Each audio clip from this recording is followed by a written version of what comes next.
Russia says it won't intervene militarily in Ukraine and will pursue a diplomatic solution. And peace talks in Minsk, pro-Russian rebels say they're willing to stay a part of Ukraine if they are granted special status in the country. No word, though, if they are willing to lay down their arms. But as CCTV's Tom Barton reports, Moscow says Kiev is to blame for the fighting. Russian President Vladimir Putin has called for negotiations on statehood for southeastern Ukraine. He continues to blame Ukraine for the fighting in the east of the country, even as negotiations between a contact group of Ukrainian, OSCE, Russian and pro-Russian militant representatives resumed in Minsk. What is the essence of the tragedy that is happening there in Ukraine right now?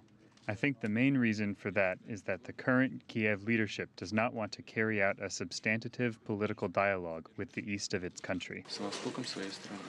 Kiev considers the militants in the east to be fighting with and supported by Russian troops on Ukrainian soil and demands Moscow withdraw its forces.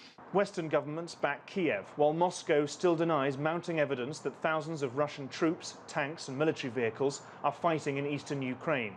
The EU warns that fresh sanctions are being prepared if Russia doesn't withdraw, with bans on buying Russian bonds and fresh restrictions on the export of energy technology reportedly being considered.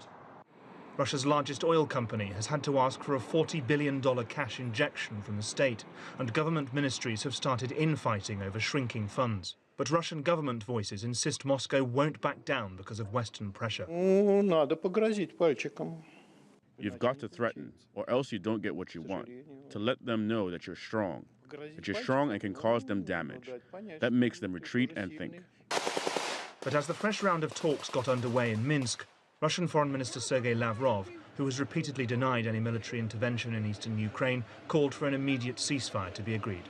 Tom Barton, CCTV, Moscow.